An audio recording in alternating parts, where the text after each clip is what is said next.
Ang susunod na programa ay rated PG. Patnubay at gabay ng magulang ay kailangan sa mga batang manonood.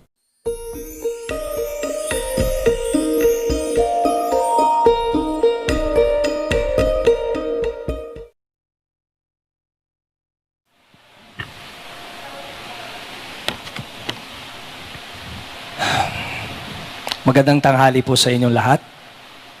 Bago po namin simulan ang aming munting show, may nais lang po kaming sabihin sa inyong lahat.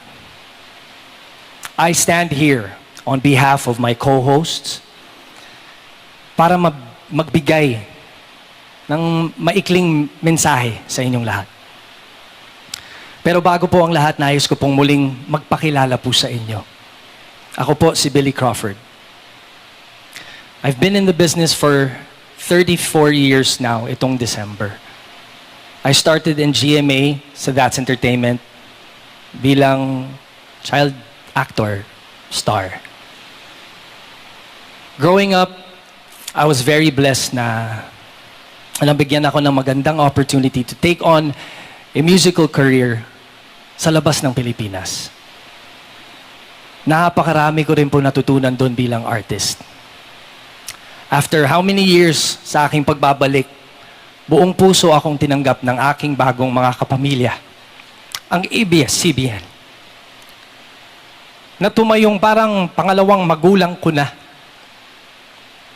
Sa ABS-CBN po ako nag-grow bilang isang host. Sa ABS-CBN at sa Showtime po ako nahasa na magpasaya ng mga tao. At sa ABS-CBN ko rin po nakilala ang napamahal ang mga long-time friends ko. Bestie Vice, Kuis Vong, Ann, Jong,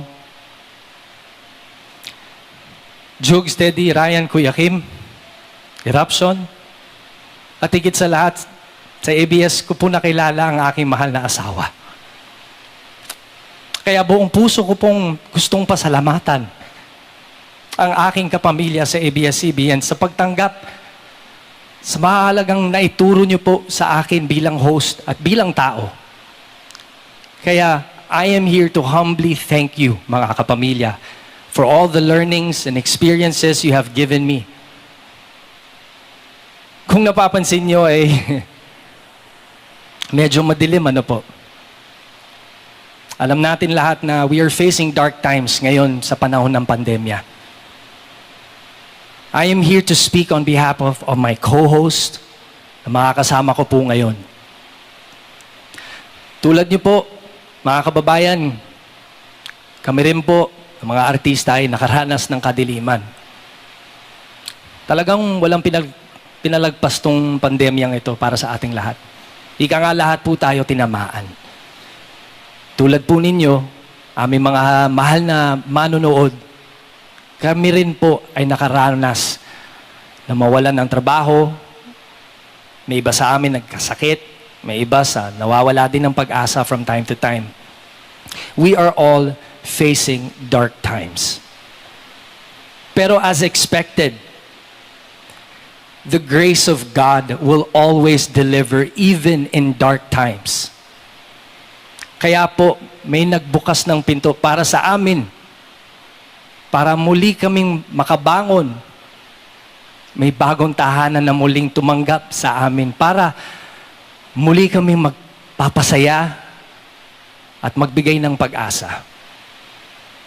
Nagpapasalamat po kami ng lubos-lubos sa lahat ng bumubuo ng Bright Lights Productions, sa TV5, ng mga bago naming kapatid. Maraming salamat po. You are God-given po para sa aming lahat. At higit sa lahat, on behalf of all na nakasama ko dito, from the utility men, technical crew, production, and creative people, our directors, lahat po, salamat po sa inyong lahat dahil kayo ang inspirasyon namin lahat para muling mabigyan ng saya at liwanag. Sabay-sabay tayo bumangon at harapin ang darating na saya at pag-asa. Trust Him. Kami ang inyong pambansang katropa. Lunch out loud.